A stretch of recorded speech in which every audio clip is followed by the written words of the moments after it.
What if the darkest secrets of the universe aren't hiding in distant galaxies or swirling nebulae, but buried in the very fabric of time itself? Imagine remnants so ancient they might have formed in the first moments after the Big Bang, lurking invisibly across the cosmos. These aren't just any black holes, they're primordial black holes, theoretical time capsules that could rewrite everything we know about dark matter, the birth of galaxies, and even the laws of physics. And the most thrilling part, we might be standing on the brink of uncovering them. Picture this, a universe so young, it hadn't yet forged its first stars. In that searing, dense chaos, tiny pockets of matter may have collapsed under their own gravity, birthing black holes no larger than a single atom, or as massive as 1,000 suns. Unlike the black holes we know today, forged from dying stars, these primordial beasts could have emerged from the raw energy of creation itself. Some scientists believe they're still out there, drifting unseen through space, weaving themselves into the very structure of reality. Could they be the missing piece of the dark matter puzzle, or ghostly architects shaping galaxies from the shadows? This isn't just science fiction, it's a frontier of modern astrophysics, where theories collide and mysteries deepen with every discovery. From the faint echoes of the cosmic microwave background to the strange dance of stars at the edges of galaxies, the clues are mounting, and if we're right, primordial black holes could hold answers to questions we haven't even thought to ask yet. So buckle up, because today, we're diving into 30 mind-bending theories about these cosmic enigmas, from their explosive origins to their potential role in the fate of the universe. By the end, you might never look at the night sky the same way again.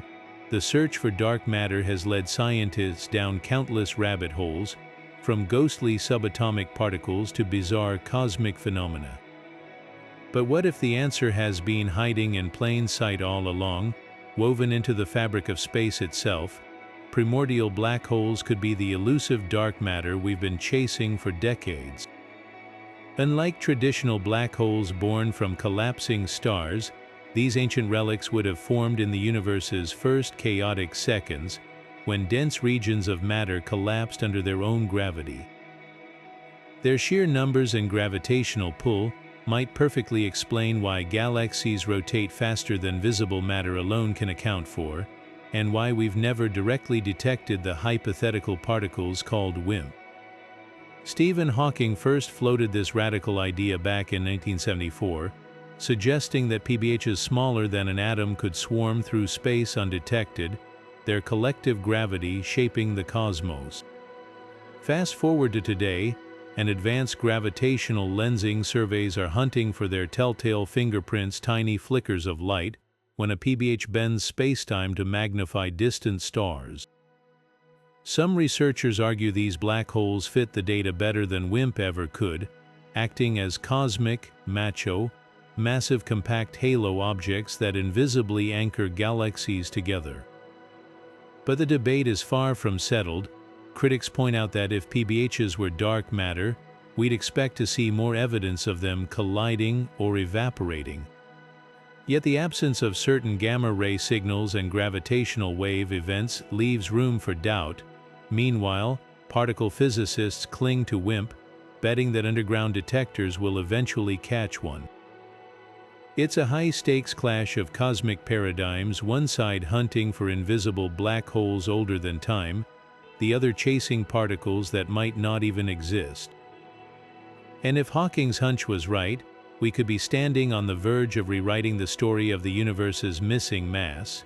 If primordial black holes were the sole answer to dark matter, we'd expect the cosmos to be teeming with them, so why haven't we found conclusive proof? The answer lies in decades of painstaking observations that have slowly narrowed the possibilities. Projects like EROS and AUGL have spent years scanning the skies for a phenomenon called microlensing, where the gravity of a passing black hole bends and brightens light from background stars. These surveys have turned up hauntingly empty results, ruling out PBHs as the primary dark matter culprit across a vast range of masses. Take something as light as a small asteroid around 10 to the power of 16 grams. A black hole that size would evaporate long before today due to Hawking radiation, but scale up to the mass of a mountain, and things get interesting. In this elusive window between 10 to the power of 16 and 10 to the power of 17 grams, PBHs could still persist, dense enough to avoid evaporation yet small enough to escape detection by most microlensing surveys. It's a cosmic sweet spot, one where these ancient relics might still lurk, forming a fraction of the universe's dark matter without dominating it entirely. The constraints get even tighter for larger PBHs. If they accounted for all dark matter, we'd see frequent lensing events in places like Andromeda or the Milky Way's bulge. Instead, the data shows a glaring absence of these telltale flashes. That doesn't mean primordial black holes are off the table, just that if they exist, they're playing a subtler role, perhaps mingling with other forms of dark matter like WIMP or actions. Some theories even suggest PBHs could be the seeds for supermassive black holes at galactic cores, growing over eons by swallowing gas and stars. So while the dream of PBHs as dark matter's singular solution may have faded, the hunt is far from over. Every null result is a clue, sharpening our understanding of where these cosmic ghosts could and couldn't be hiding, and with next-generation telescopes set to probe even fainter signals, the next breakthrough might be just around the corner. One of the most baffling mysteries in modern astrophysics isn't just how supermassive black holes exist, but how they grew so enormous so quickly. Take the quasar ULA's J1348+0628, a cosmic monster weighing in at nearly 2 billion suns, yet it existed when the universe was barely 700 million years old. How could something that massive form in what amounts to a cosmic blink of an eye enter primordial black holes, the potential missing link in this puzzle? Unlike stellar black holes that form from collapsing stars, a process that would take hundreds of millions of years, PBHs could have jump-started the growth of supermassive giants by acting as ready-made seeds. Picture a universe still in its infancy, where pockets of ultra-dense matter collapse directly into black holes during the Big Bang's primordial chaos. Even if these seeds were modest, say, a few hundred solar masses, they'd have a colossal head start. Simulations show that in the early universe's dense, gas-rich environment, these PBHs could have gorged themselves on surrounding matter, swelling at breakneck speeds through a process called accretion. The math is startling. A single seed black hole could balloon to 1 billion solar masses in under 800 million years if it fed continuously at the theoretical maximum rate. But here's where it gets even wilder. Some models suggest PBHs didn't just grow solo, they may have clustered in the hearts of emerging galaxies, merging repeatedly to form the supermassive cores we see today. This would explain why quasars at redshifts greater than 7, meaning they existed when the universe was less than 800 million years old, already shine with the brilliance of trillion-star galaxies.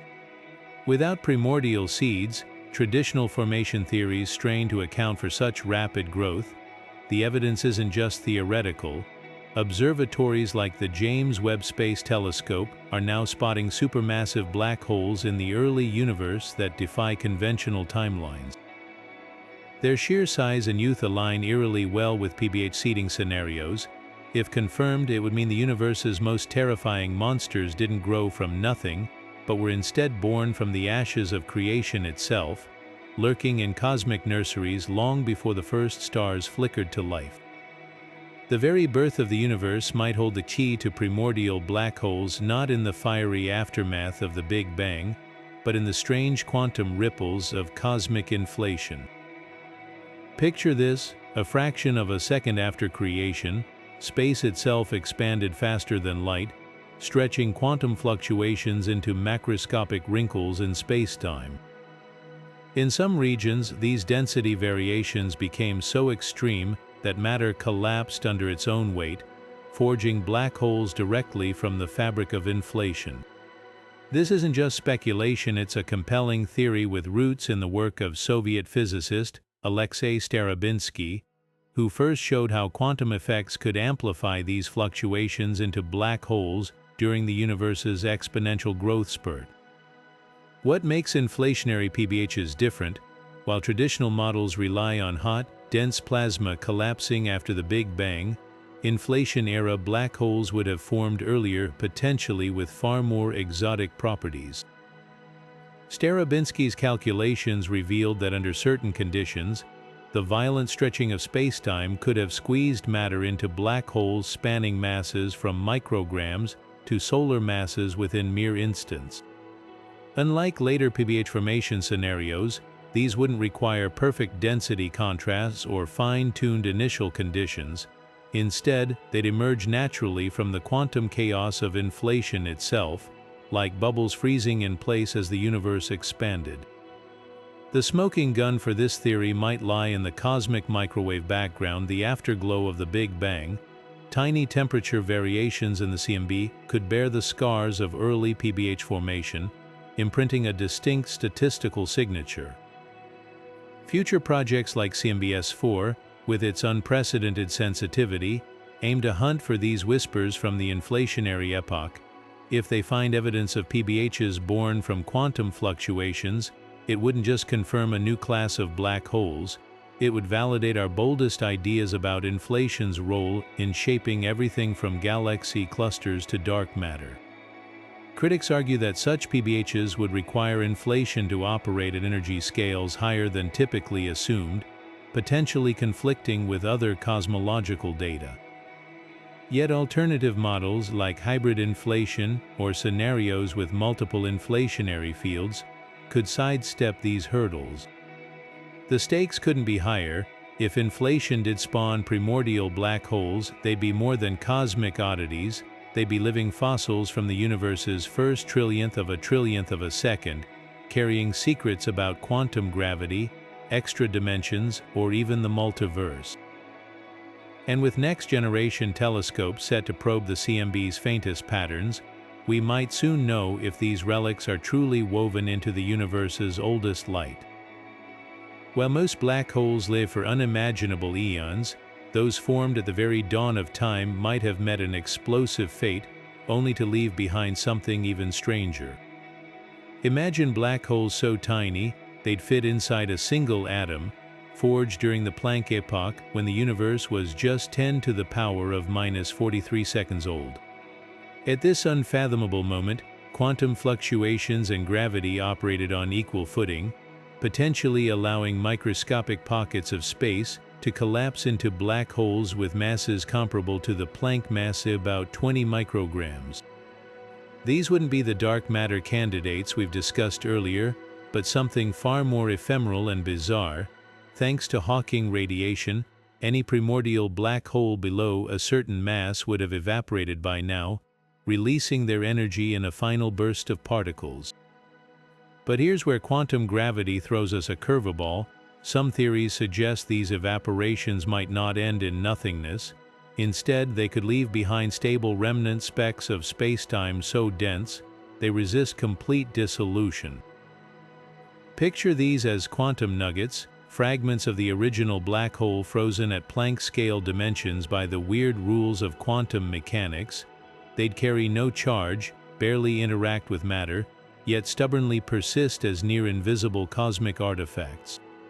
Why does this matter? These relics could be smoking guns for theories beyond general relativity. Loop quantum gravity, for instance, predicts such remnants would prevent true singularities, acting as final states that halt evaporation. String theory offers its own twist, proposing leftover fuzzballs with complex quantum structures. Even wilder is the idea that these nuggets could form the basis of dark energy, their collective gravitational effects accelerating the universe's expansion.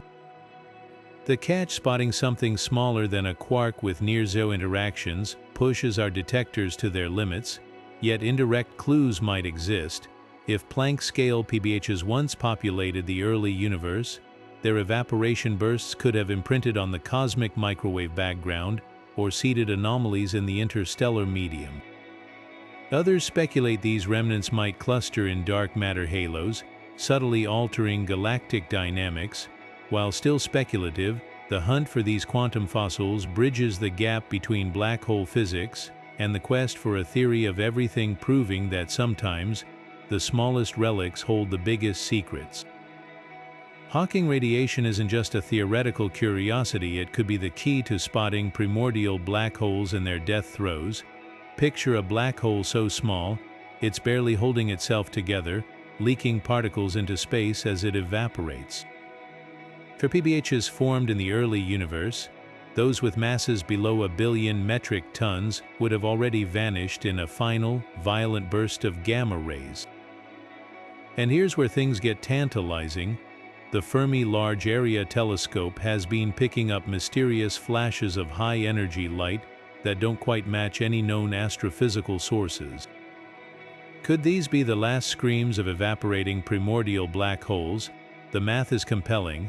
As a PBH nears the end of its life, Hawking radiation accelerates dramatically, culminating in an explosive release of particles with energies in the giga-electronvolt range, precisely the window where Fermi's unexplained signals appear. Some models suggest these bursts would last mere seconds, flashing across the sky like cosmic fireflies. Intriguingly, the observed gamma-ray excess aligns with predictions for PBH evaporation in our galactic halo, where these ancient relics might cluster most densely. But skeptics aren't convinced. Pulsars, rapidly spinning neutron stars, also emit gamma rays in similar energy ranges, and their distribution in the Milky Way center could explain Fermi's data without invoking exotic physics. The debate hinges on subtle differences in the light spectrum and spatial patterns. PBH bursts would produce a smoother, more isotropic glow, while pulsars create localized hotspots. Analyzing these nuances is like listening for a whisper in a thunderstorm, but next-generation telescopes like the Cherenkov Telescope Array aim to sharpen our view. What tilts the scales toward PBHs? Some of Fermi's signals appear too uniform for pulsars, lacking the expected variability. There's also a curious absence of accompanying X-rays, which pulsar winds should generate. If future observations rule out pulsar interpretations entirely, we might be left with one electrifying conclusion: that the universe is littered with the dying sparks of black holes born at the dawn of time. Either way, each unexplained gamma-ray flicker brings us closer to solving one of cosmology's most enduring puzzles, or uncovering a brand new one. The early universe didn't just glow, it rang like a colossal bell, its dense plasma vibrating with sound waves that shaped everything from galaxy clusters to cosmic voids.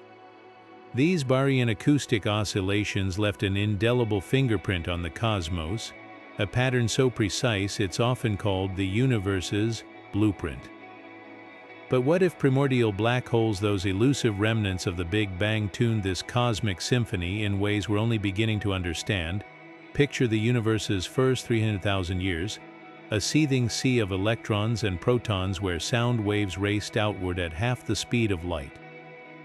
These ripples, frozen in time when atoms formed and light broke free, now appear as subtle temperature variations in the cosmic microwave background. The Planck satellite's ultra-precise maps reveal this pattern with stunning clarity, but there's a twist.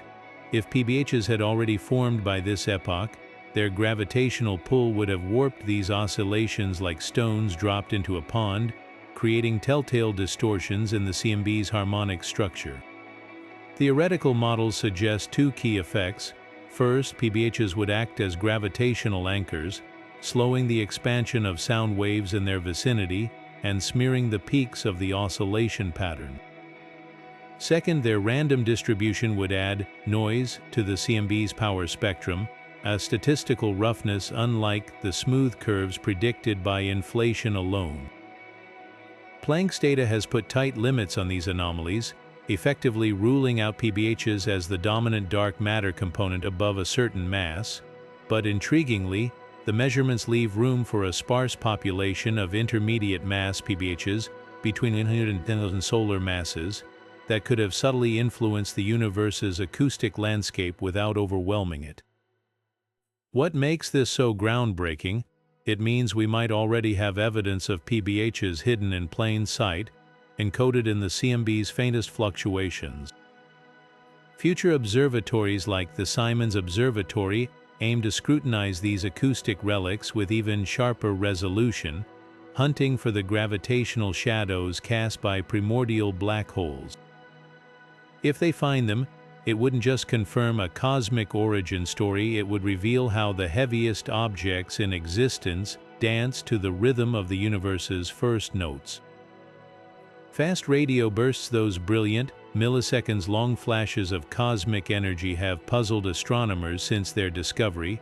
They pack the power of 500 suns into fleeting radio waves, yet their origins remain shrouded in mystery. But what if some of these enigmatic signals aren't coming from colliding neutron stars or magnetars, but from the violent deaths of primordial black holes? The idea hinges on two wild possibilities. First, imagine an ancient PBH smaller than a proton finally succumbing to Hawking radiation after 14 billion years.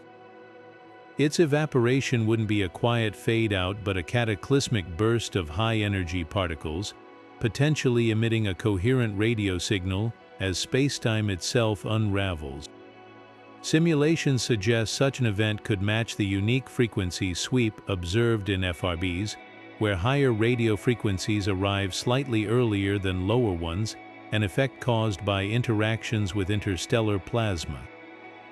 Even more dramatic is the scenario where a PBH slams into a neutron star. These ultra-dense stellar corpses act like cosmic magnifying glasses for black hole impacts.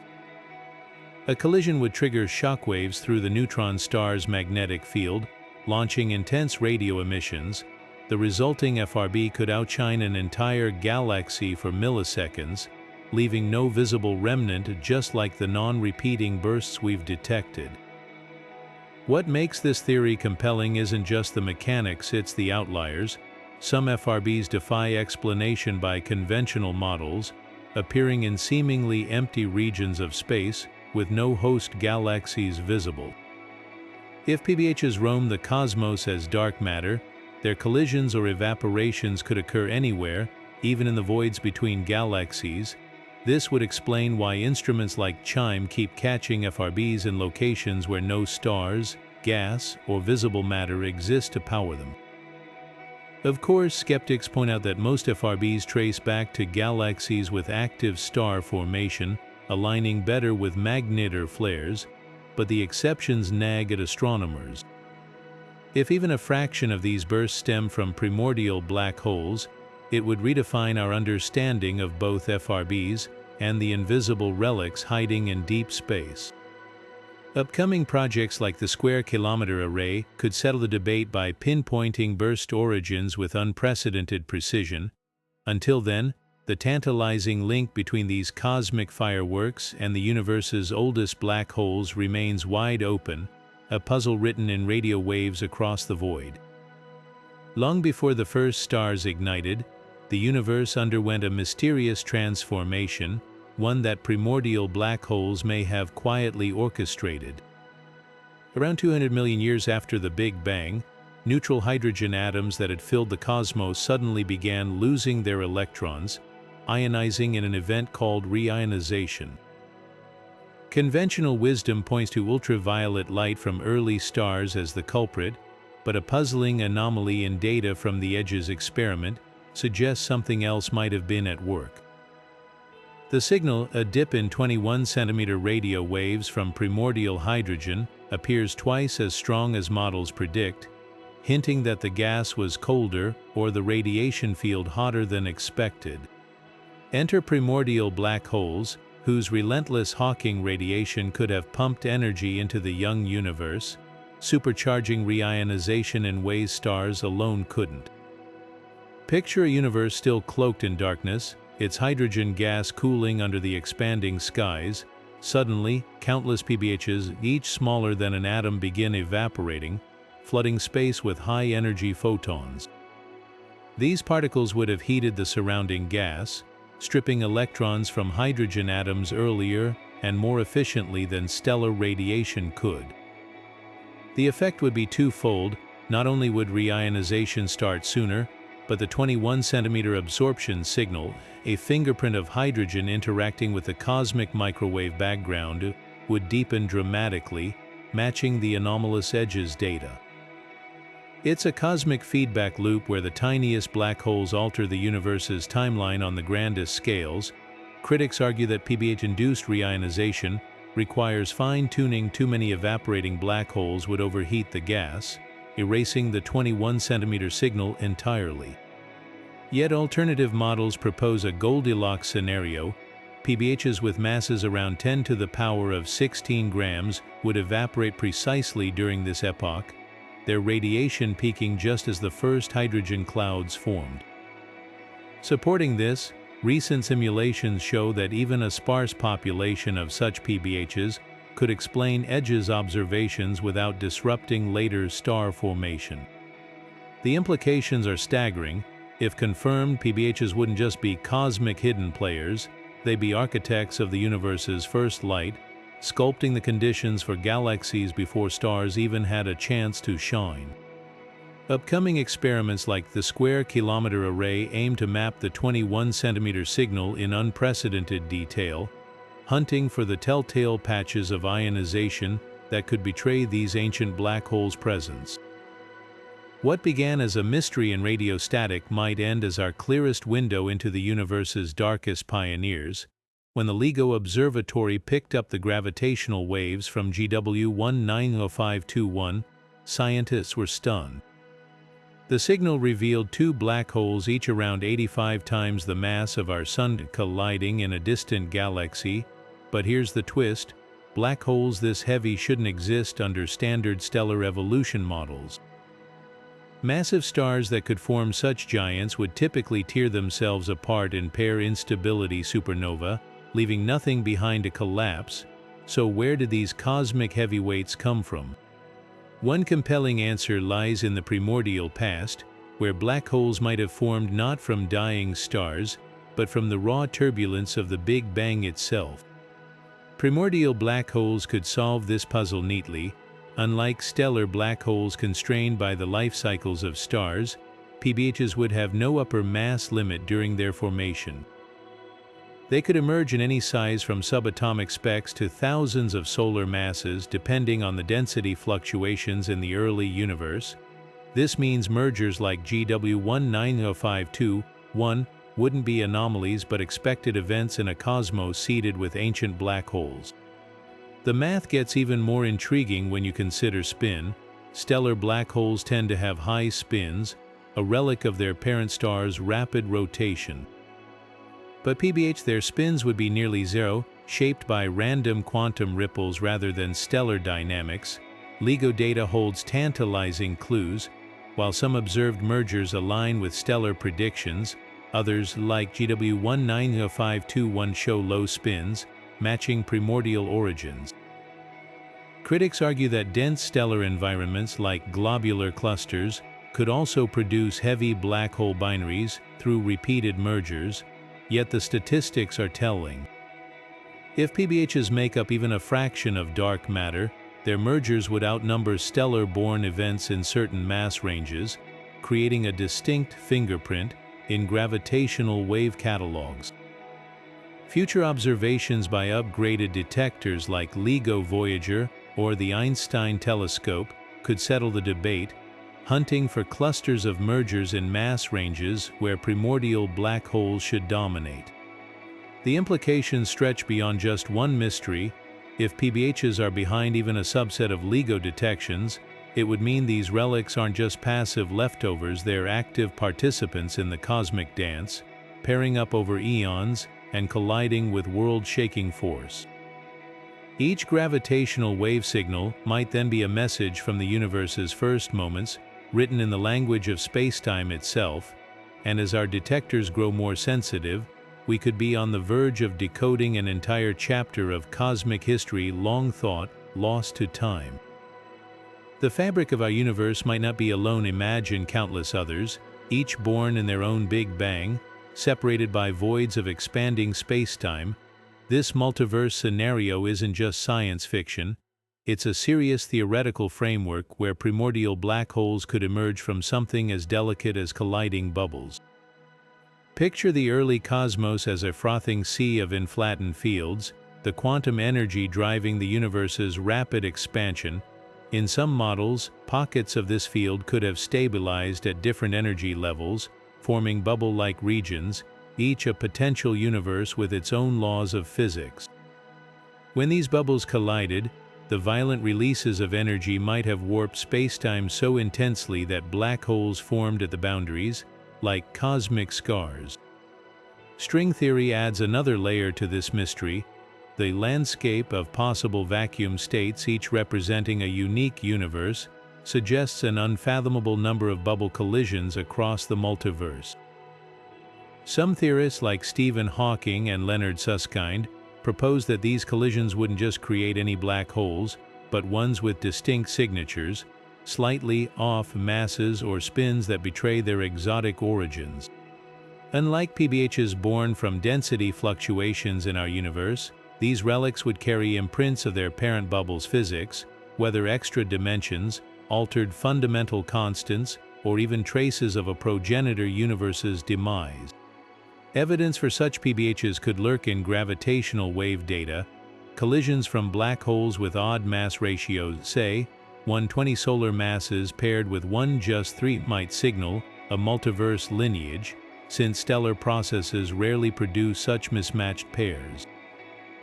The Laser Interferometer space antenna, set to launch in the 2030s, could detect these anomalies with precision, another clue, Hawking radiation itself.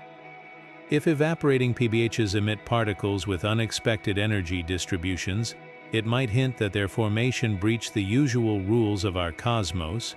Critics argue that bubble collision PBHs are speculative, relying on untested multiverse theories. But supporters counter that cosmic inflation, the leading explanation for our universe's uniformity, naturally predicts such bubbles.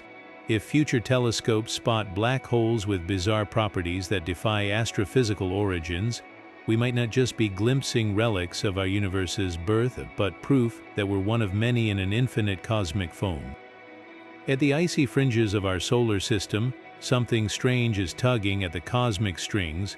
Beyond Neptune, a cluster of Kuiper belt objects orbits the Sun at bizarre angles, their paths clustered together in a way that suggests the presence of a hidden gravitational anchor, something massive enough to warp their trajectories, yet invisible to our telescopes. Astronomers have long speculated this could be Planet 9, a hypothetical super-Earth lurking in the darkness.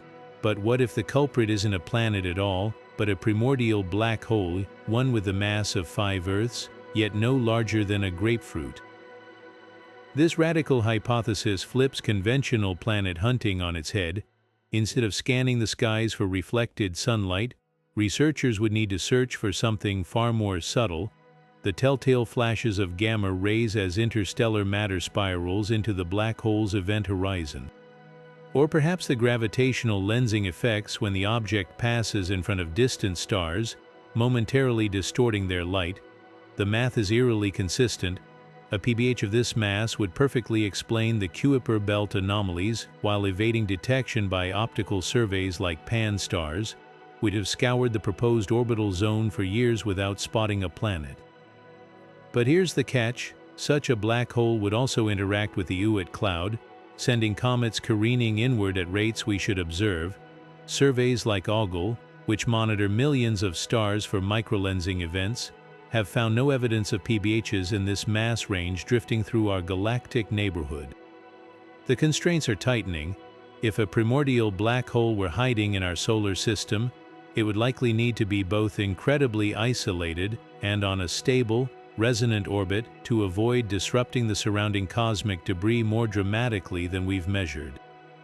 Proponents counter that PBH, Planet 9, could exist in a sweet spot massive enough to shepherd Kuiper belt objects, yet small enough to avoid triggering broader chaos. Some simulations even suggest it could be trapped in a gravitational dance with Neptune, much like Pluto's orbital resonance, keeping it stealthily anchored far from the inner solar system. The debate is far from settled. But one thing's certain, whether it's a rogue planet or a relic of the Big Bang, something out there is rewriting the rules of our cosmic backyard. And the hunt to find it using everything from gamma-ray telescopes to warped starlight is pushing astronomy to its limits. If black holes truly destroy information, then the laws of quantum mechanics, the bedrock of reality, would shatter. This is the heart of the black hole information paradox, a puzzle so profound it pits Einstein's general relativity against quantum theory in a cosmic showdown. And where better to test this battle than with primordial black holes? These tiny evaporating relics could be nature's ultimate quantum laboratories, offering glimpses into whether information swallowed by a black hole is lost forever, scrambled beyond recovery, or somehow preserved in ways we don't yet understand. Stephen Hawking's original calculations suggested black holes evaporate completely, leaving no trace of what fell in, a direct violation of quantum determinism, which states information can never truly vanish. But what if Hawking radiation isn't random noise? Some theorists, like Leonard Susskind, propose that the particles leaking from an evaporating PBH might carry hidden imprints of everything it consumed, encoded in subtle quantum correlations. Imagine a black hole as a cosmic hard drive, its event horizon acting like a holographic film that stores data in 2 dimensions, while the 3-dimensional interior crunches matter into oblivion. This holographic principle suggests the information isn't lost, just transformed into a language we're still learning to read. Primordial black holes are ideal test cases because their evaporation happens on humanly observable timescales. A PBH with the mass of a small mountain would be radiating its final bursts today, potentially leaving behind detectable signatures in particle showers or gamma-ray flashes. If we could decode these signals, we might find fingerprints of the initial quantum states that formed the black hole billions of years ago, proof that information survives. Alternatively, if Hawking radiation proves truly random, it would force a rewrite of quantum mechanics itself, suggesting new physics at the intersection of gravity and the quantum realm. The stakes couldn't be higher. Recent breakthroughs in quantum computing and analog black hole experiments like laser-induced dumbholes that mimic event horizons are providing tantalizing clues. Some models even suggest that PBH evaporation could produce quantum entanglement on cosmic scales, weaving threads of connection between emitted particles that might transmit information. While we're far from definitive answers, each vanishing primordial black hole could be etching the solution to this paradox. In radiation, we're just now learning to decipher, turning the universe's oldest relics into keys for its deepest secrets. Dark matter halos are supposed to be the invisible scaffolding of galaxies' dense cocoons of unseen mass that dictate how stars move and clusters form. But astronomers have stumbled upon a cosmic oddity, ultra-faint dwarf galaxies where this dark matter seems to vanish. Take Segue 1, a tiny satellite galaxy orbiting the Milky Way. Its stars drift lazily, their motion so sluggish they suggest almost no dark matter at all. This defies every simulation, unless, of course, the missing mass isn't smooth, invisible particles, but clumps of primordial black holes lurking in the shadows. Unlike traditional dark matter, which spreads uniformly, PBHs would cluster like buckshot scattered across space. In a dwarf galaxy, their uneven distribution could create pockets of intense gravity next to near-empty voids, explaining why stars in Segue 1 move as if tugged by unseen anchors in some regions, yet barely stirred in others. Simulations show that PBH halos with masses between 10 and 11 suns would produce exactly these erratic stellar motions, matching observations without needing a single WIMP.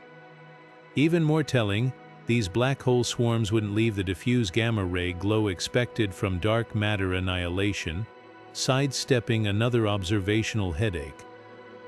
The kicker, ultra-faint dwarfs like Segue 1 are ancient relics from the universe's first billion years. If PBHs seeded early structure formation, they'd naturally dominate these primordial galaxies, while later mergers and star formation diluted their influence in larger systems. It's a cosmic double standard that solves two puzzles at once: why some dwarfs appear dark matter poor, and why others, like Dragonfly 44, are oddly rich with invisible mass. The difference might just be luck, whether a galaxy formed around a dense PBH knot or sprouted in their sparse outskirts. Future telescopes could settle the debate by hunting for gravitational lensing flashes within these dwarfs, the telltale sign of black holes flitting between stars. If they find them, it would rewrite the dark matter playbook, proving the universe's missing mass isn't a singular mystery, but a tapestry woven from the oldest gravitational scars in existence. The universe's infancy wasn't just a hot, dense soup, it was a cosmic battlefield where exotic structures called topological defects waged war on spacetime itself. Among the most bizarre were domain walls, vast, sheet-like regions where the fabric of reality abruptly shifted, like cracks in a frozen lake separating patches of ice with different molecular orientations. According to theories stretching back to physicist Tom Kibble, these walls could have been cosmic crime scenes, places where primordial black holes formed not from collapsing matter, but from the violent disintegration of spacetime's own architecture. Here's how it might have happened. In the early universe's cooling aftermath, phase transitions rippled through the quantum fields that govern reality. Think of these like water freezing into ice, but on a cosmic scale, except instead of ice crystals, you get defects, knots of trapped energy where the fields couldn't settle uniformly. Domain walls were one such defect, impossibly thin membranes separating regions where fields pointed in different directions. Under the Kibble-Jerk mechanism, these walls wouldn't last forever. Tension would cause them to crumple like wrinkled paper, and at certain intersections, gravity could take over, collapsing the trapped energy into black holes, in a process akin to a cosmic origami project gone wrong. The numbers are staggering. A single domain wall spanning a light year might concentrate enough energy to form a black hole weighing as much as a star, all without a single atom of conventional matter involved. Even wilder are hybrid scenarios where cosmic strings, another type of topological defect, pierce through domain walls, creating intersections so dense they'd collapse instantly into PBHs. These wouldn't follow the usual mass ranges predicted by inflation or density fluctuations. Instead, their properties would encode the physics of the defects that birthed them, offering a direct window into symmetries broken during the universe's first trillionth of a second. Evidence for this theory could lie in gravitational wave signatures. Black holes born from domain walls might carry odd spins or form binary pairs with peculiar orbital dynamics, unlike those forged in stellar collapse. Future detectors like LISA might spot these anomalies, decoding mergers that betray their exotic origins. Meanwhile, astrophysicists scour gamma-ray data for evaporating PBHs with energy profiles that match domain wall decay models. It's a long shot, but if found, these relics would reveal a universe far stranger than we imagined, where black holes aren't just dead stars but scars from spacetime's first fractures. Before the first stars flickered to life, the universe was a cold, silent expanse, or so we thought. Primordial black holes might have jump-started the cosmic dawn in ways that rewrite the timeline of stellar birth. Picture a PBH drifting through the primordial darkness, its immense gravity pulling in surrounding hydrogen gas. As matter spirals toward the event horizon, it doesn't just vanish, it collides and heats up, creating violent shockwaves that ripple through the cosmic medium. These shocks could have acted like cosmic alarm clocks, triggering pockets of gas to collapse into stars hundreds of millions of years earlier than predicted. The math behind this is staggering. Simulations show that even a single PBH with the mass of 1,000 suns, accreting matter at just 1% of the theoretical maximum rate, would emit enough ultraviolet radiation to ionize surrounding hydrogen clouds. This ionization doesn't just light up the gas, it primes it for star formation by breaking apart molecules that would otherwise cool the gas too efficiently. The result: regions of space where temperatures and densities align perfectly to ignite fusion, birthing stars in the black hole's wake. Unlike the famed population Roman III stars hypothetical, metal-free giants thought to be the universe's first luminaries, these PBH-induced stars could have formed in smaller, more scattered clusters, their existence betraying the unseen anchors that birthed them. What makes this theory so compelling is the mismatch in current observations.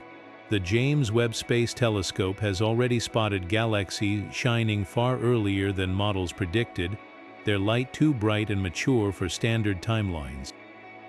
If PBHs were lurking in these ancient galaxies, their accretion-powered feedback could explain the anomaly, providing both the energy to ionize the cosmos and the gravitational seeds to accelerate star formation.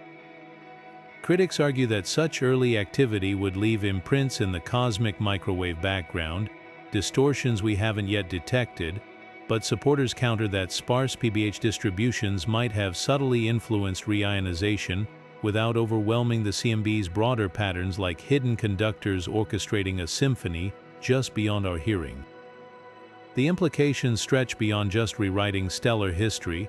If PBHs lit the first stars, they didn't just shape galaxies, they might have dictated which regions of the universe flourished with life and which remained eternally dark. Upcoming deep field surveys could settle the debate, hunting for the unique chemical fingerprints left by these black hole-triggered stars. Finding them wouldn't just fill a gap in our cosmic timeline, it would reveal a universe where the darkest objects were the very sparks that brought light into being. The universe's lightest elements, hydrogen, helium, and lithium, were forged in the white-hot fury of the Big Bang's first minutes.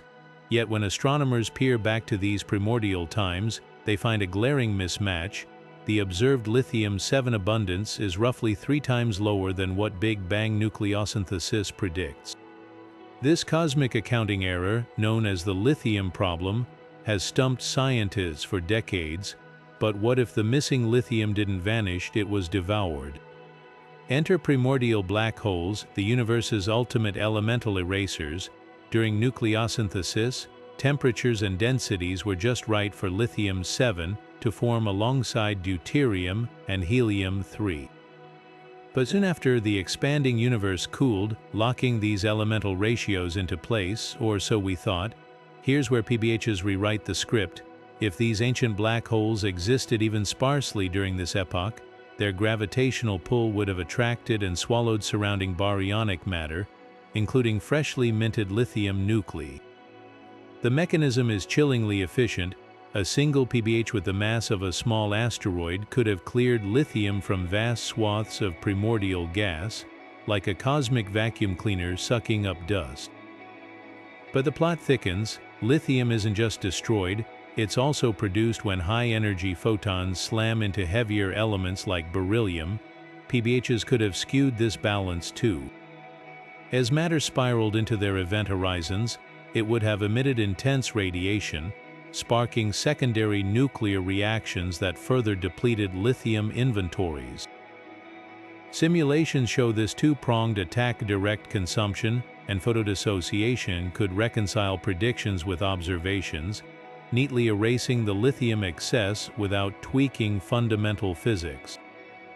Critics counter that PBH densities required to solve the lithium problem might overproduce deuterium or helium-3, creating new discrepancies, yet alternative models propose a Goldilocks scenario, PBHs forming briefly after nucleosynthesis, around the 1-second mark, would impact lithium without disturbing earlier element formation.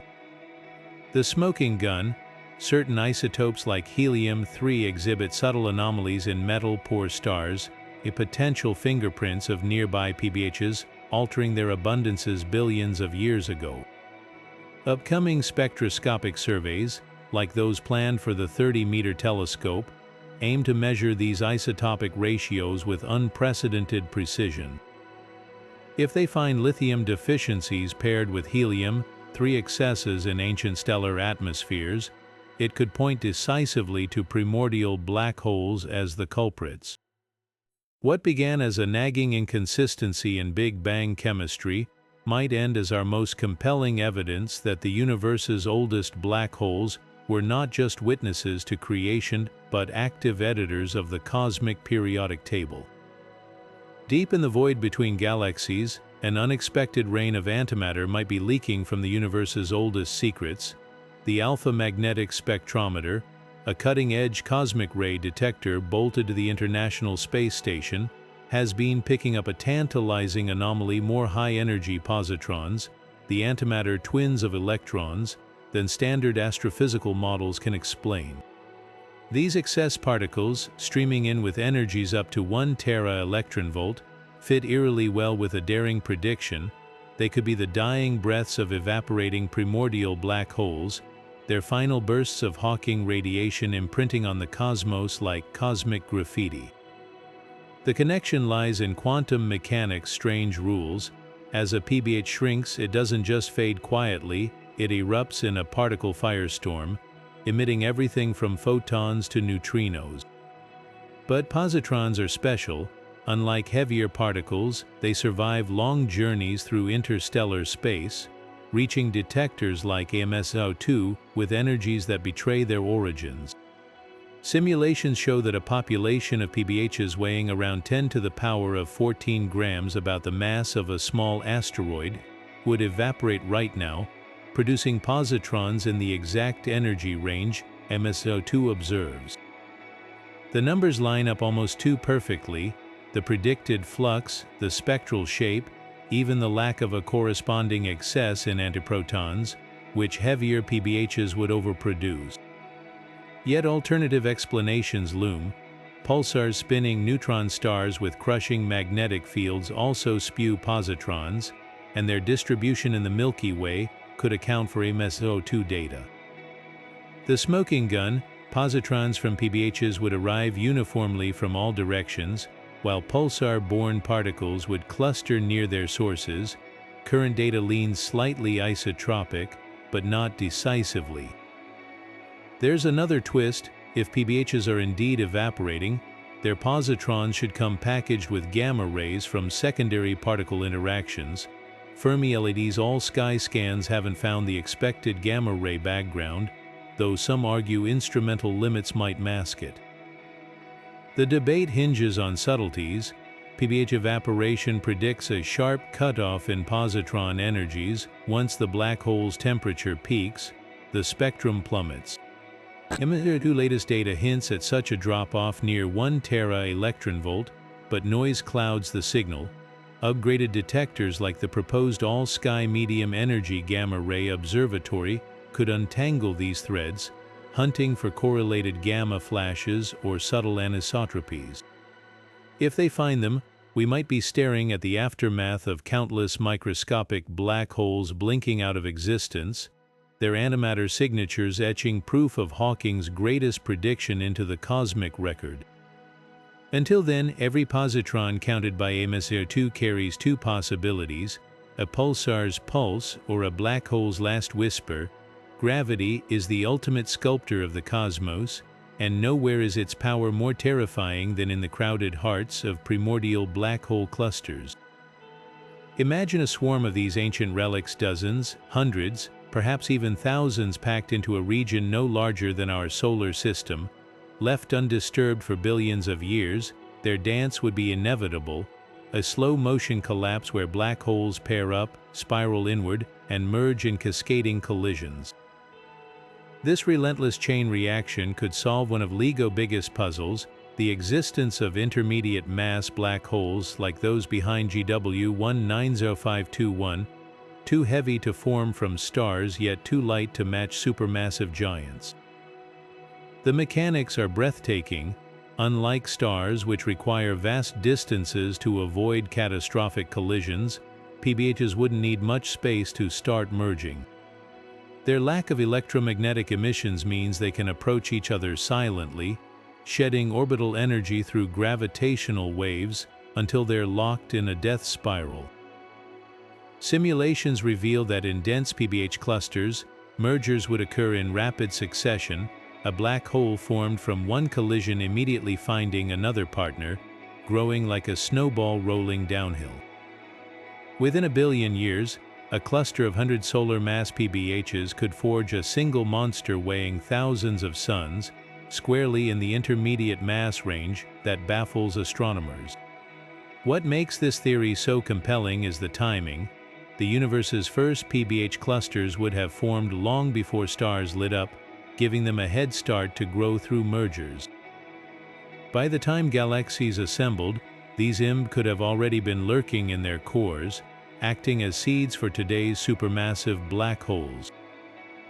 The gravitational wave signature of such mergers would also be distinct, unlike stellar mass black holes, which typically have aligned spins from their shared birth in galactic disks.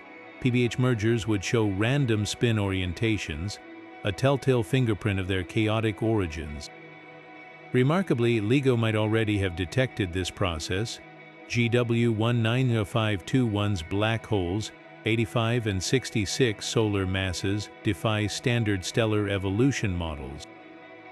But in a PBH cluster, such masses would be commonplace, the natural midpoint between smaller mergers and the eventual formation of true cosmic giants. Future detectors like the Einstein telescope could spot the smoking gun, a crescendo of mergers in ancient, star-poor regions of space, where black holes have been quietly cannibalizing each other since the dawn of time. The implications stretch far beyond a single gravitational wave event.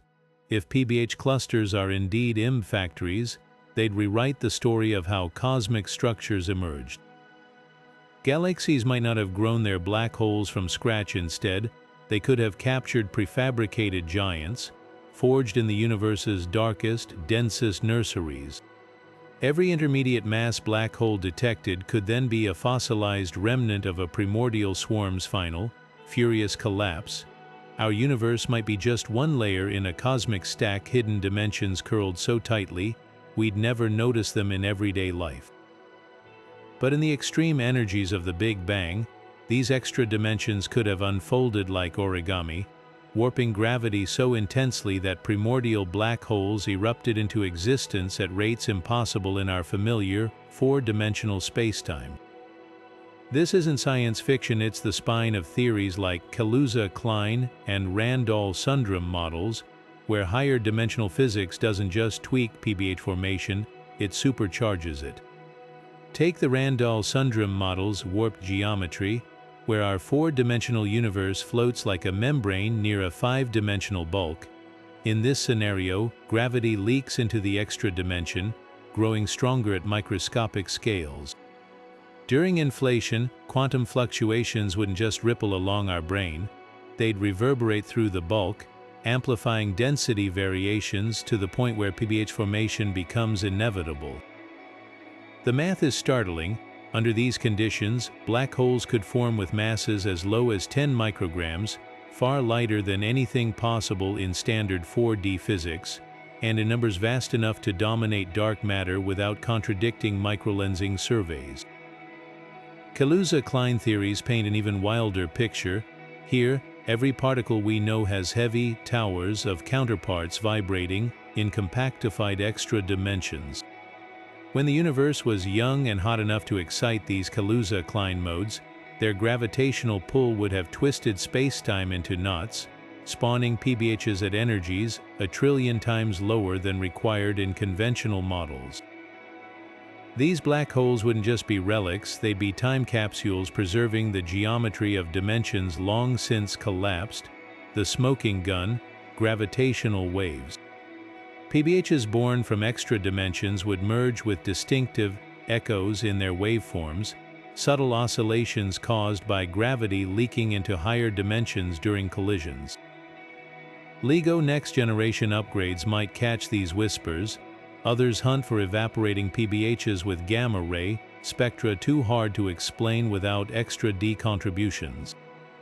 If found, they wouldn't just confirm primordial black holes, they'd crack open the door to realities beyond our own. 1 microsecond after the Big Bang, the universe wasn't just hot, it was a churning ocean of free quarks and gluons, a state so extreme it defies modern laboratory recreations. This quark-gluon plasma, seething at temperatures over 2 trillion degrees, marked the universe's QCD epoch, a fleeting moment when matter existed in its most fundamental form before condensing into protons and neutrons. But hidden in this primordial soup, a radical theory suggests, were instabilities violent enough to forge black holes from pure quantum chaos, not the PBHs born from inflation or domain walls, but something stranger, quark nugget black holes, forged when pockets of this plasma collapsed under pressures unlike anything seen since. The key lies in a quirk of quantum chromodynamics, the theory governing quarks and gluons. As the universe cooled past 2 trillion degrees, the quark-gluon plasma underwent a phase transition akin to water freezing into ice. But instead of forming uniform matter, simulations show it might have clumped unevenly, with ultra-dense regions forming, QCD nuggets, pockets hundreds of times denser than atomic nuclei. Under these extreme conditions, gravity could have overwhelmed quantum pressure in an instant, triggering direct collapse into black holes with masses around a stellar mass or less. The numbers are staggering. If just 1,000th of the quark-gluon plasma fragmented this way, it could have spawned enough PBHs to explain LIGO merger rates without invoking stellar collapse. What makes this scenario tantalizing is its testability. PBHs born during the QCD epoch would have a distinct mass spectrum, clustering around 1 to 10 solar masses, precisely the range LIGO observes most frequently. Their spins would also carry fingerprints of their birth. Unlike black holes from stars, which often rotate rapidly due to angular momentum conservation, QCD-era PBHs would have negligible spin, their formation driven by raw density rather than rotational dynamics. Intriguingly, several LIGO events like GW1912 show black holes with unexpectedly low spins, aligning eerily with this prediction.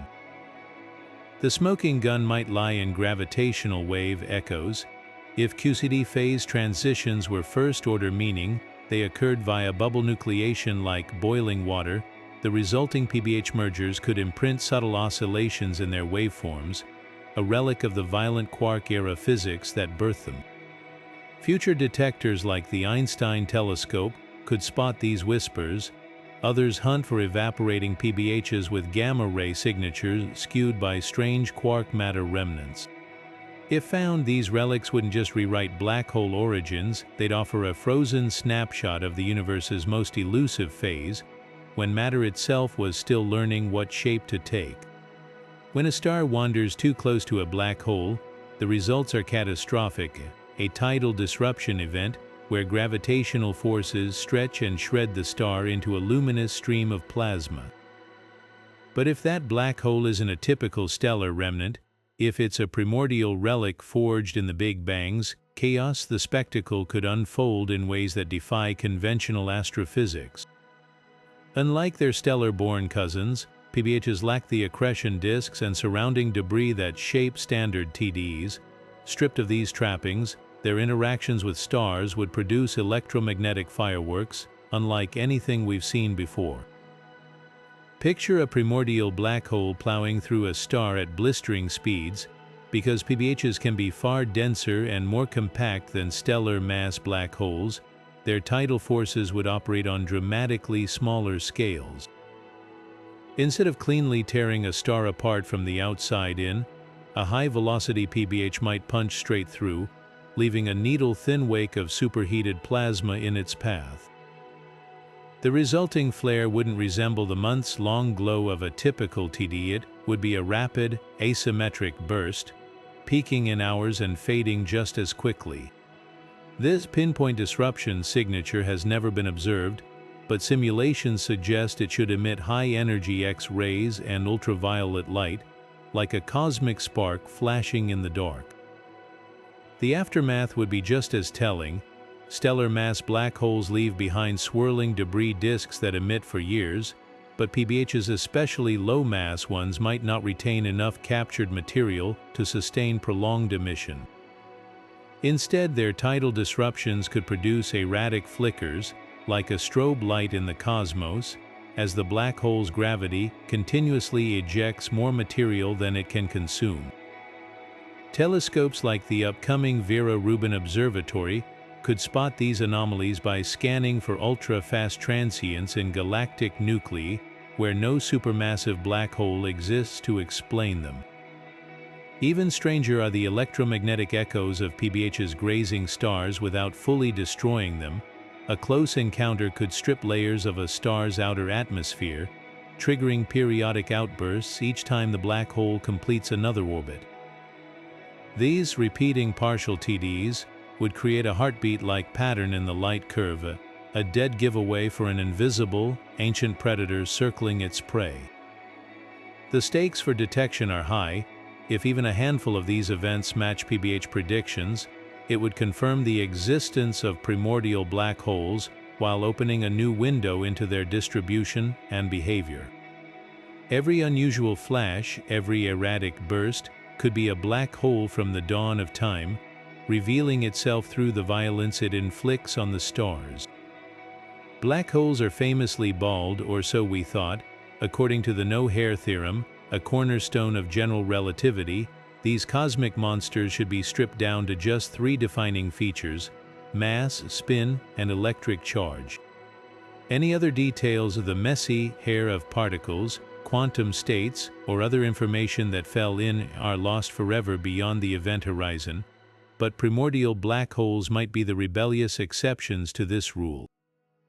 Born in the quantum chaos of the early universe, PBHs could cling to traces of their origins in a halo of quantum fuzz, preserving information that would otherwise be erased. This idea hinges on the strange interplay between gravity and quantum mechanics. Unlike black holes formed from collapsing stars, PBHs emerged during an epoch where quantum effects dominated the universe. Some theories, like loop quantum gravity, suggest these ancient relics never fully developed classical event horizons. Instead, they be surrounded by a turbulent boundary layer, a storm of virtual particles and spacetime fluctuations that effectively encodes information about everything the black hole has swallowed.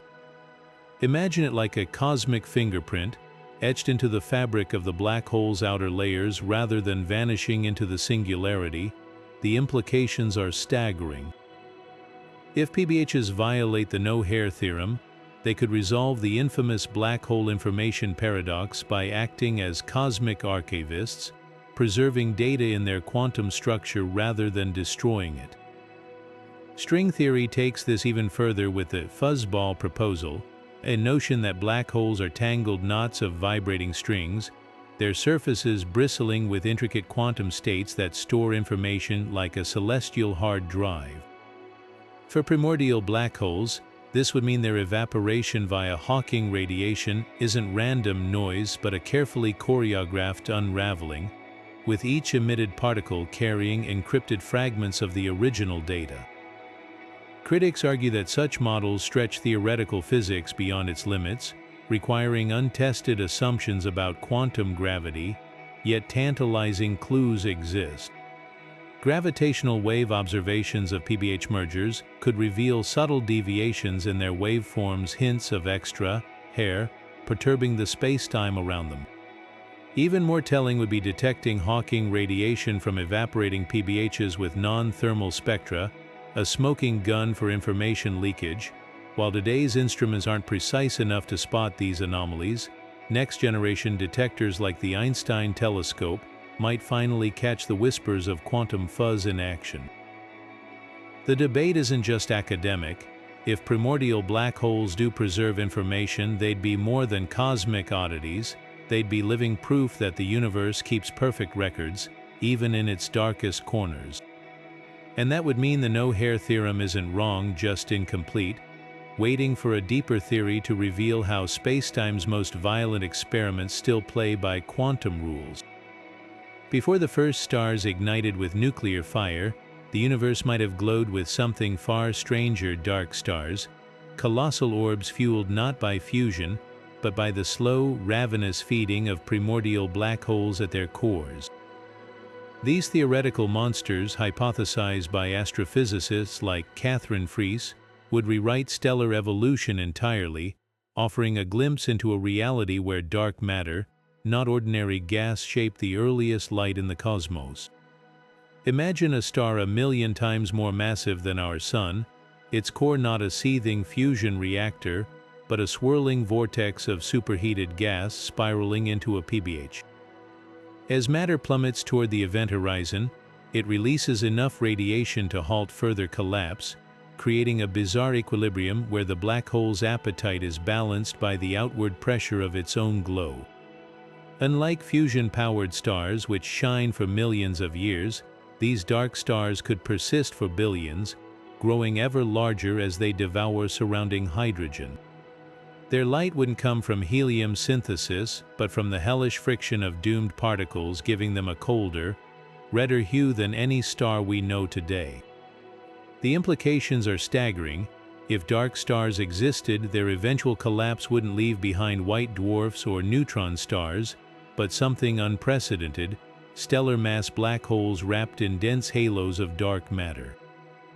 These remnants could explain why some ancient galaxies harbor supermassive black holes far sooner than conventional models allow. Even more intriguing, the James Webb Space Telescope might have already spotted their descendants. Recent observations of inexplicably bright, redshifted galaxies could align with dark star models, objects so massive and long-lived they'd outshine entire clusters of fusion-powered stars. Yet the hunt for proof is fraught with challenges. Dark stars would emit unique chemical signatures, absence of heavy elements, peculiar infrared spectra, but disentangling these from ordinary population, Roman 3 stars, demands precision beyond current instruments. Simulations suggest their telltale flicker might hide in the cosmic microwave background's polarization patterns, subtle imprints left as their radiation interacted with primordial hydrogen. Others propose that if PBH-powered stars were common, their deaths would flood the universe with gravitational waves at frequencies just beyond LIGO reach, waiting for next-generation detectors to eavesdrop. The debate hinges on a cosmic fork in the road.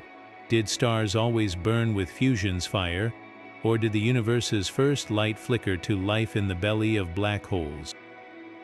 If dark stars once ruled the cosmos, their legacy might linger in the very fabric of galaxies, hidden in plain sight not as dead relics, but as the invisible architects of everything that followed.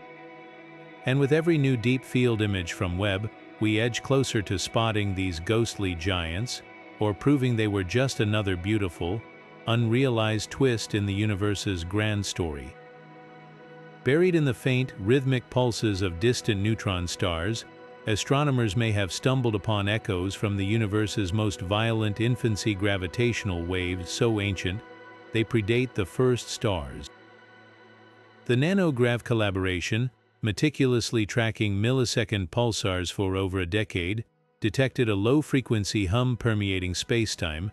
This cosmic vibration, far deeper than LIGO high-pitched chirps, might be the collective roar of primordial black holes forming in the Big Bang's aftermath, their birth tremors still rippling across the cosmos after 13.8 billion years. Unlike the sharp, transient waves from black hole mergers, this signal is a stochastic background, a cacophony of overlapping waves, like the rumble of 1,000 earthquakes heard through ocean depths. The key lies in the timing. PBHs forming during inflation or phase transitions would have generated gravitational waves with frequencies around 1 nanohertz, precisely the band where nanograv's pulsar timing array is most sensitive. Simulations reveal that if just 1% of dark matter consists of PBHs born from violent cosmic processes, their formation would imprint a gravitational wave spectrum, eerily matching the observed signal's amplitude and slope. But the plot thickens when you compare predictions to reality. Inflationary models suggest PBH formation would produce waves with a distinct spectral tilt, slightly steeper than the nanograv data shows.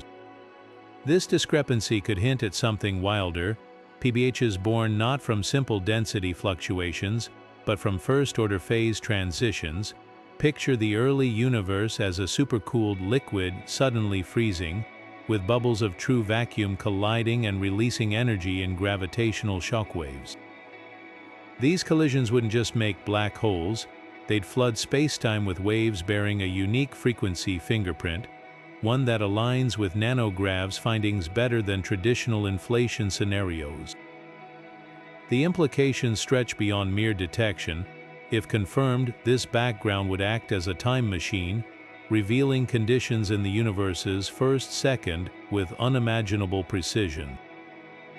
The amplitude of the waves would betray the energy scale of PBH formation, while their frequency distribution could indicate whether black holes formed individually or in cascading clusters. Future upgrades to pulsar timing arrays, like the inclusion of MIRKT or the square kilometer array, will sharpen this picture, potentially uncovering harmonics or directional patterns that point to specific PBH formation mechanisms. Critics caution that alternative sources, cosmic strings, or supermassive black hole binaries could mimic the signal, yet the smoking gun may lie in the wave's statistical properties. PBH-generated backgrounds should exhibit non-Gaussian features, subtle lumps in the signal reflecting the randomness of their formation sites. As data accumulates, these nuances could separate primordial black holes from other cosmic players. What began as a faint hum in pulsar data might end as our clearest evidence that the universe's darkest inhabitants were there from the very beginning, their birth cries still resonating in the fabric of spacetime. What if the universe's accelerating expansion isn't fueled by some mysterious dark energy, but by the dying gasps of the oldest black holes in existence? Picture a cosmos where countless primordial black holes, remnants of the Big Bang's fury, finally reach the end of their unimaginably long lives. As they evaporate in bursts of Hawking radiation, their energy doesn't just vanish, it might be flooding the vacuum of space itself, pushing galaxies apart in a self-perpetuating cosmic feedback loop. This isn't just theoretical sleight of hand, the math reveals a startling possibility. The collective death throes of PBHs could mimic the exact effects we attribute to dark energy, all without invoking a single new particle or exotic field. The mechanism hinges on the universe's expansion timeline. Most PBHs formed in the early universe would have already evaporated, their energy dissipating into the background. But those with masses around 10 to the power of 15 grams, roughly the weight of a small asteroid, would be reaching their final moments right now, their evaporation rate peaking as the cosmos enters its current phase of accelerated expansion. As these black holes dissolve, their energy doesn't just heat surrounding matter, it contributes to the vacuum energy density of space itself. This creates a subtle but cumulative effect. The more PBHs evaporate, the more they fuel the expansion, which in turn dilutes the remaining black holes, creating a feedback cycle eerily similar to dark energy's observed behavior. Critics argue this scenario requires fine-tuning. Too many evaporating PBHs would overdrive expansion early on, while too few would leave the present-day acceleration unexplained. Yet proponents counter that the mass distribution of primordial black holes naturally aligns with the critical window needed for this effect. Unlike dark energy models that rely on a cosmological constant, a fixed energy density, throughout time PBH-induced acceleration emerges dynamically, its strength waxing and waning with the black hole's evaporation schedule.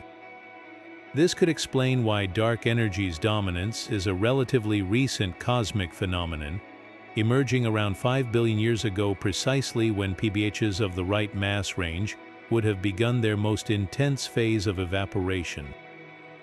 The smoking gun, the equation of state, a measure of how dark energy's pressure relates to its density. Observations currently peg this value close to -1, the signature of a cosmological constant.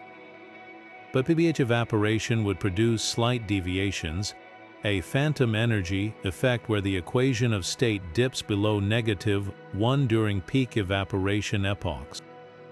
Next-generation surveys like the Dark Energy Spectroscopic Instrument aim to measure this parameter with unprecedented precision. If they detect hints of time-varying dark energy, it could point toward PBHs as the hidden architects of cosmic acceleration. The implications stretch beyond just solving a cosmological puzzle. If primordial black holes are behind dark energy, they'd forge an unexpected link between the universe's earliest instance and its ultimate fate. The same quantum gravity processes that birthed PBHs in the Big Bang's chaos would then govern the cosmos's final expansion, a poetic symmetry where the darkest objects in existence light the path to the universe's last horizon. And that would mean the answers to cosmology's greatest mysteries might not lie in undiscovered particles or hidden dimensions, but in the silent, fading glow of black holes older than time itself.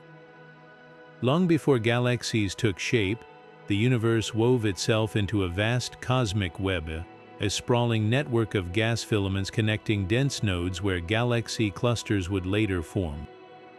This intricate architecture is usually credited to dark matter, its gravity gently tugging matter into these threads over billions of years. But what if another force helped lay the groundwork?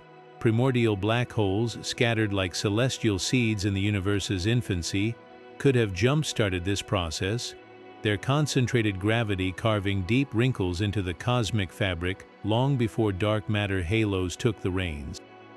Picture the early universe as a turbulent sea of hydrogen and helium, still reeling from the Big Bang's aftermath. Wherever a PBH lurked, its intense gravitational field would have acted like a cosmic plow, pulling nearby gas into dense streams. Simulations reveal something astonishing. Even a sparse population of PBHs, just 1 per cubic light year, could have amplified the budding cosmic web, creating filaments 10 times denser than in dark matter-only models. These primordial filaments wouldn't just be passive threads, they'd act as highways, funneling gas toward intersections where the first proto-galaxies ignited. The result, a universe where stars and galaxies formed earlier, faster, and in greater numbers than standard cosmology, predicts exactly what the James Webb Space Telescope is now observing in the distant cosmos. The mechanics hinge on a subtle but profound difference between PBHs and traditional dark matter. While dark matter particles drift sluggishly, spreading their gravitational influence over vast, diffuse halos, PBHs punch discrete holes in spacetime. Their pinpoint gravity creates sharp density contrasts, like stones dropped into a pond, generating shock waves that ripple through the primordial plasma. These shock fronts wouldn't just compress gas, they'd also heat it, triggering bursts of radiation that ionize surrounding hydrogen. This dual feedback loop, where gravity builds structure while radiation primes the gas for collapse, could explain why some regions of the early universe appear preternaturally mature, their galaxies shining too bright, too soon. Critics argue that PBH-induced filaments should leave scars in the cosmic microwave background, imprints we haven't definitively detected, yet supporters counter that the Planck satellite's data doesn't rule out sparse PBH distributions, especially if their masses fell below 1,000 suns. The smoking gun may lie in the voids. Traditional models struggle to explain why some cosmic voids are so astonishingly empty, almost as if something had scooped out their matter with surgical precision. PBHs offer an elegant solution. Their gravity would have drained nearby voids like cosmic sinks, pulling gas into the web's threads while leaving deserts of near-nothingness behind. Upcoming 21 cm radio surveys, like those planned for the Square Kilometre Array, could settle the debate by mapping the universe's filamentary structure in unprecedented detail. If they find filaments denser, hotter, or more twisted than dark matter alone can explain, we might be glimpsing the handiwork of primordial black holes, the universe's first architects, quietly weaving the cosmic web before the stars even knew how to shine. And that would mean the largest structures in existence owe their shape not just to invisible particles, but to the gravitational echoes of black holes born in the fire of creation itself. At the quantum edge of a dying primordial black hole, reality might not just fizzle out, it could twist into something even stranger than a singularity. Picture the final moments of evaporation, when a PBH's mass dwindles to near nothingness. According to some fringe theories, this isn't a quiet exit but a metamorphosis, where spacetime itself buckles into a fractal-like structure called a time crystal, a self-repeating loop where cause and effect no longer play by the rules. These hypothetical structures, first proposed by Nobel laureate Frank Wilczek, would defy the arrow of time, cycling through states like a cosmic record stuck on repeat. But in the context of PBHs, the implications get even wilder. As Hawking radiation bleeds away a black hole's energy, quantum gravity effects near Planck scales could stabilize these loops, creating microscopic time warps that persist long after the event horizon vanishes. The mechanics hinge on vacuum decay, a phenomenon where the quantum fields holding spacetime together reconfigure under extreme conditions. For a PBH crossing the threshold of total evaporation, this might not be a uniform process. Instead, pockets of spacetime could freeze into coherent patterns, their atomic lattices oscillating in a perpetual dance that requires no energy input. It's like a clock that ticks forever without winding, except here, the clock is forged from the remnants of a black hole's gravitational field. String theory offers a provocative twist. If extra dimensions exist, these time crystals could manifest as higher dimensional vortices, their cycles imprinting on our universe as faint gravitational echoes or even periodic bursts of Hawking radiation. Detecting such an object would require rethinking our entire approach to quantum experiments. Time crystals derived from PBHs wouldn't just be lab curiosities, they'd be natural artifacts of extreme physics, possibly hiding in plain sight. Some models suggest their cyclical nature could perturb local gravitational fields, creating nanohertz frequency ripples detectable by pulsar timing arrays like nanograv.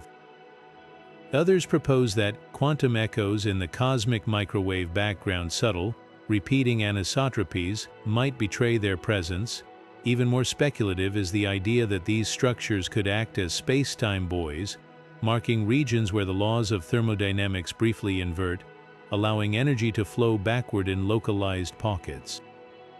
Critics dismiss the concept as mathematical fantasy, arguing that stable time crystals violate the second law of thermodynamics, yet supporters counter that evaporating PBHs exist in a regime where conventional physics breaks down, making room for exceptions. If proven real, these relics wouldn't just redefine black hole thermodynamics, they'd open a portal to testing theories of closed time-like curves, quantum memory, and even the possibility of harnessing time itself as a physical resource. The universe's oldest black holes might then have one last surprise, not vanishing into oblivion, but crystallizing into the closest thing nature has to a perpetual motion machine, a ticking remnant of a dead singularity, echoing through time itself. What if primordial black holes don't just trap matter forever, but secretly funnel it somewhere else through cosmic backdoors?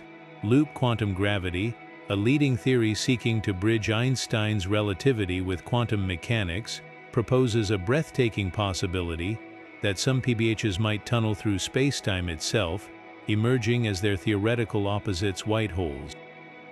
Unlike black holes that devour everything, white holes would violently expel matter and energy in eternal outbursts, potentially explaining one of astronomy's most persistent mysteries, fast radio bursts. The transformation hinges on quantum geometry's quirks. As a PBH shrinks toward Planck-scale dimensions near the end of its evaporation, the intense warping of spacetime could trigger a quantum bounce, a reversal of collapse into explosive expansion. Picture it like squeezing a balloon until it suddenly flips inside out. In loop quantum gravity's framework, this isn't science fiction but a natural consequence of spacetime's granular structure. Calculations show the resulting white hole would briefly spew radiation at energies matching observed FRBs, with durations lasting milliseconds before vanishing. The numbers align strikingly. A solar mass PBH completing this transition would emit a petawatt blast of radio waves, redshifted over cosmic distances to match the frequencies we detect. Supporting this wild idea are the peculiar properties of certain FRBs. Repeating bursts like FRB 12102 show time reverse substructure in their signal patterns, as if the emission played backward halfway through. White hole models naturally produce this effect, since the quantum bounce reverses not just the black hole's collapse, but the very flow of information. Even more compelling are FRBs localized to seemingly empty cosmic voids.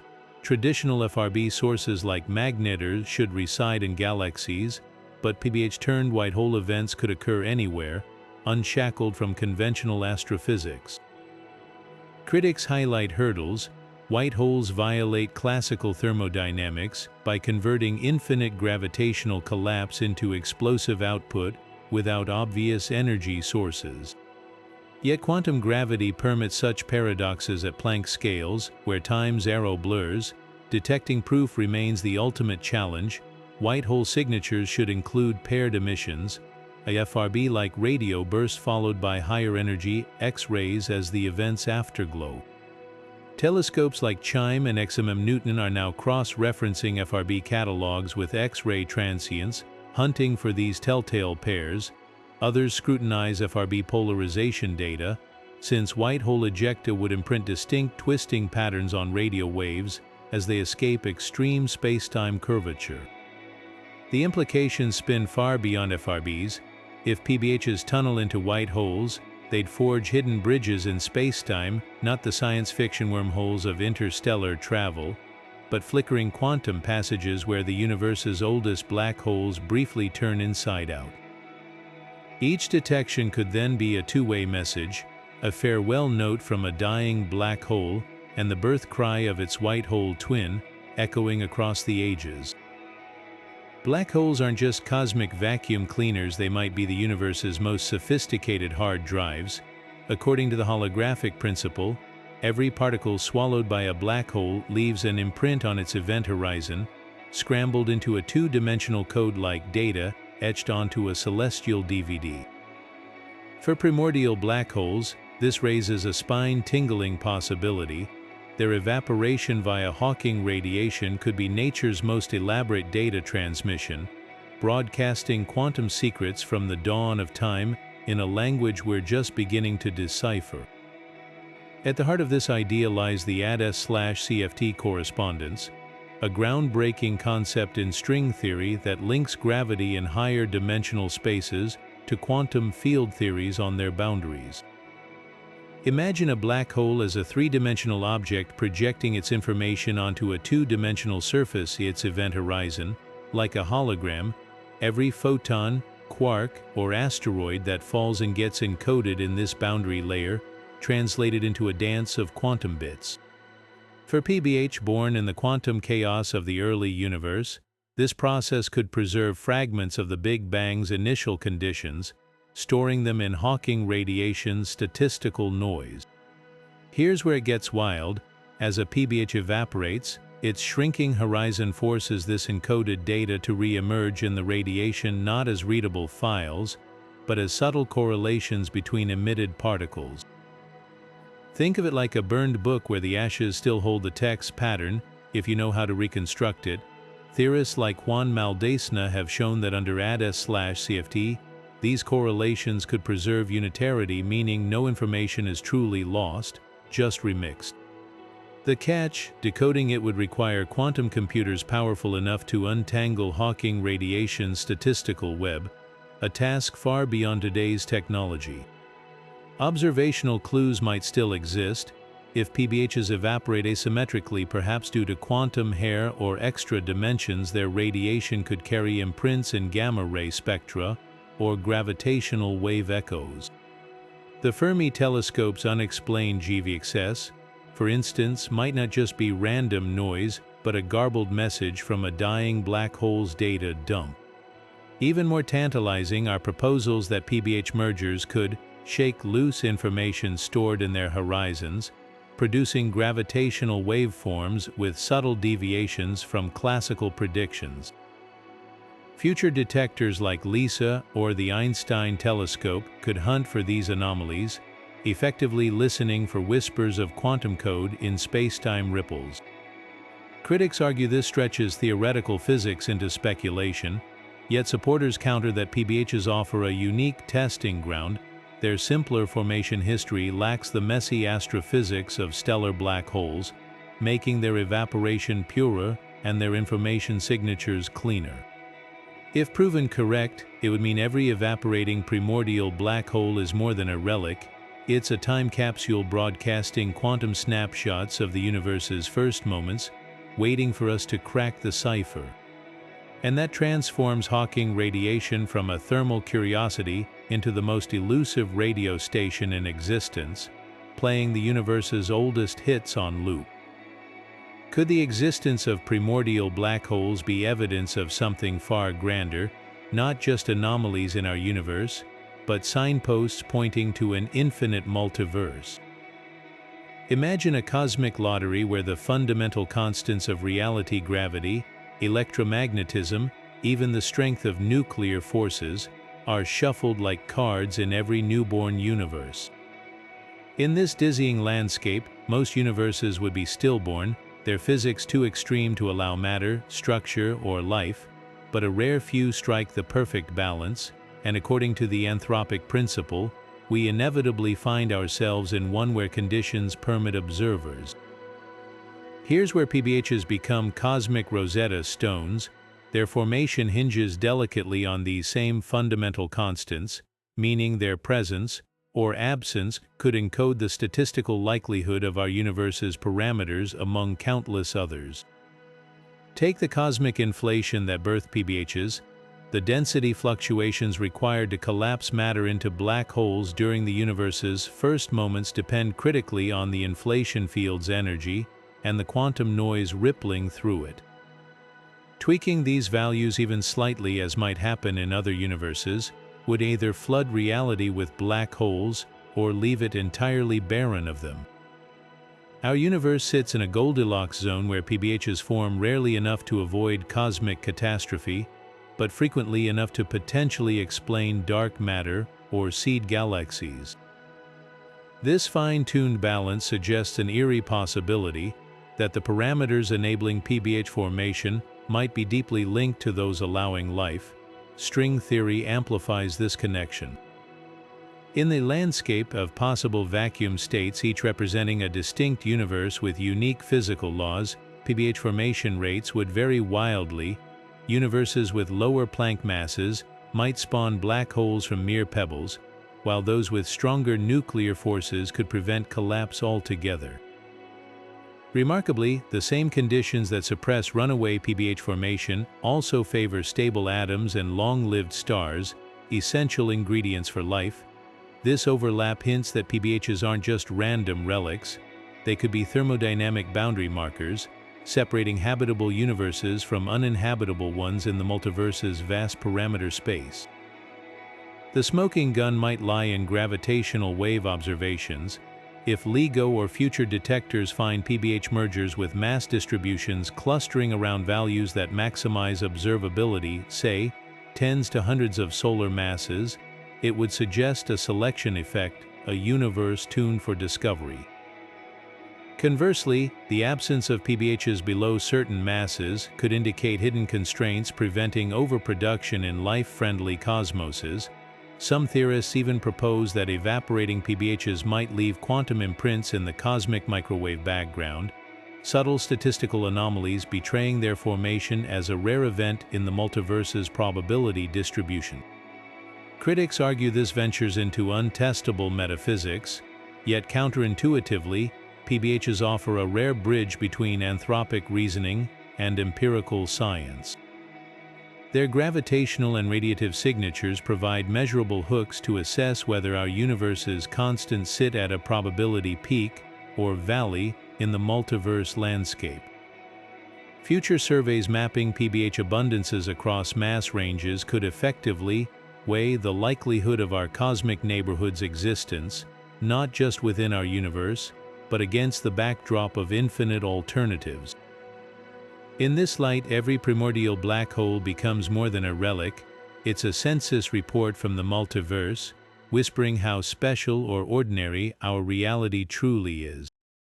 From dark matter candidates to cosmic web architects, from time-twisting quantum relics to multiverse messengers, the primordial black holes have taken us on a tour through the universe's wildest possibilities.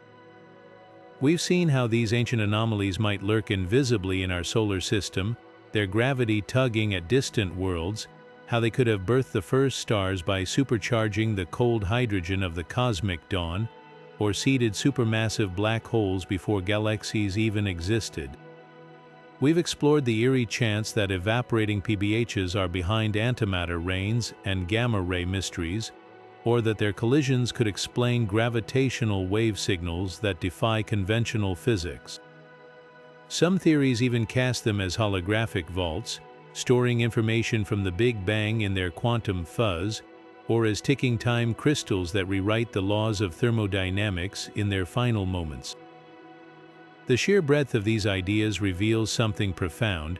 Primordial black holes aren't just a niche curiosity, they're a master key that could unlock multiple cosmic puzzles at once. Dark matter, check early galaxy formation, check the lithium problem, fast radio bursts, even dark energy, all potentially tied to PBHs hiding in plain sight. And with cutting-edge tools like JWST, LISA, and next-gen gravitational wave detectors, we're closer than ever to proving or overthrowing these mind-bending scenarios. So here's the real question: which theory shook your view of reality the most? Did the idea of PBHs as multiverse fingerprints leave you reeling, or was it their potential role as dark stars that rewrote stellar evolution? Dive into the comments and debate the wildest possibilities, because in this cosmic detective story, every perspective brings us closer to the truth.